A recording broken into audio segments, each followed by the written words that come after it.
Raju batting ನಲ್ಲಿ ಬಂಟಿ ball ಹಾಕಿದ. Raj bat ಬೀಸಿದ. ಬಾಲ್ ಗಾಳಿಯಲ್ಲಿ ತರಕ ಹಾರ್ತಿದೆ. ಚಿಂಟು ಇದನ್ನ ಕ್ಯಾಚ್ ಹಿಡಿತಾನ. ಇದೇನು? ಚಿಂಟುಗೆ ನಾಯಿ ಕಚ್ಚಿತು.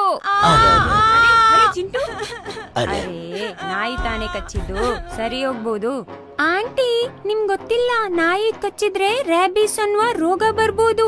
ಅದು 100ಕ್ಕೆ 100ರಷ್ಟು ಪ್ರಾಣಘಾತಕ. ಅರೆ ಹಳದಿ ಮೆಣಸು ತಗೋ, ಈ ಎಣ್ಣೆ ಹಚ್ಚು. ಬೇಡ ಅಂಕಲ್. ತಗೊಳಪ್ಪ, ಇದ್ರ ಮೇಲೆ ಬಟ್ಟೆ ಕಟ್ಟು. ಬೇಡ, ಇದರಿಂದ ಹಾನಿ ಆಗ್ಬೋದಷ್ಟೇ. ಹಾಗಾದ್ರೆ ಸರ್ ಏನ್ ಮಾಡ್ಲಿ? ಬಾರಪ್ಪ ಇಲ್ಲಿ ಬಾ, ನಾ ಹೇಳ್ತೀನಿ ಏನ್ ಮಾಡಬೇಕು ಅಂತ.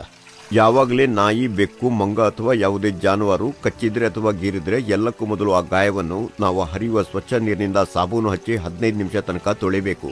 ಈಗ ನೀವು ನನ್ನ ತಕ್ಷಣವೇ ಸಮೀಪದ ಆರೋಗ್ಯ ಕೇಂದ್ರಕ್ಕೆ ಕರ್ಕೊಂಡೋಗಿ ಮತ್ತೆ ಚಿಕಿತ್ಸಾ ಪರಾಮರ್ಶೆ ನಂತರ ರೇಬಿಸ್ನ ಸಂಪೂರ್ಣ ರೋಗ ನಿರೋಧಕ ಚುಚ್ಚುಮದ್ದು ನೀಡಿ.